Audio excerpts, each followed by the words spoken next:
السلام علیکم ورحمۃ اللہ وبرکاتہ۔ دوستو، امید کرتا ہوں آپ خیریت سے ہوں گے۔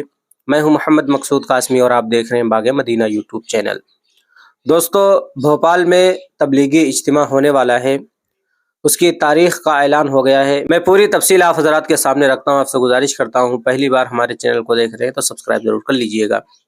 بھوپال دنیا کا سب سے بڑا عالمی تبلیغی اجتماع 29 نومبر سے مدھیہ پردیش کی دارالحکومت بھوپال میں منعقد ہوگا، جس میں ملک اور بیرون ممالک سے 30,000 سے زائد جماعتیں شرکت کریں گی۔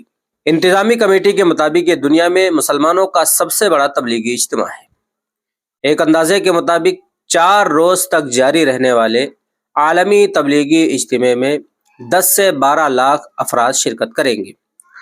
ہر بار کی طرح اس بار بھی گرین اینڈ کلین کے موضوع پر اجتماع کے انعقاد کی تیاریاں زور و شور سے جاری ہیں۔ خیال رہے کہ ہندوستان میں 1947 میں بھوپال کے تبلیغی جماعت کے اجتماع کا آغاز ہوا تھا۔ سب سے پہلے اس کا اہتمام مسجد شکول خان میں کیا گیا۔ اس وقت اس اجتماع میں صرف 12 سے 14 لوگ شریک تھے۔ بعد ازاں 1971 میں تاج المساجد میں بڑے پیمانے پر اس کا انعقاد شروع ہوا۔ آہستہ آہستہ یہاں آنے والوں کی تعداد بھی بڑھنے لگی۔ سال 2015 میں اسے بیر سیار روڈ پر اینٹ کھیڑی کے قریب گھاسی پورہ منتقل کیا گیا تھا۔ تب سے اجتماع کا انعقاد اسی مقام پر ہوتا آیا ہے۔ بھوپال میں اس تقریب کی تیاریاں 2 ماہ پہلے سے کی جاتی ہیں۔ پروگرام میں شریک لوگوں کی بنیادی ضروریات کو پورا کرنے کے لیے اجتماع گاہ میں ہر طرح کا انتظام کیا گیا ہے۔ دنیا میں صرف 3 ممالک ہی عالمی تبلیغی اجتماع کا اہتمام کرتے ہیں۔ ان میں پہلے بھارت، دوسرا پاکستان اور تیسرے نمبر پر بنگلہ دیش ہے۔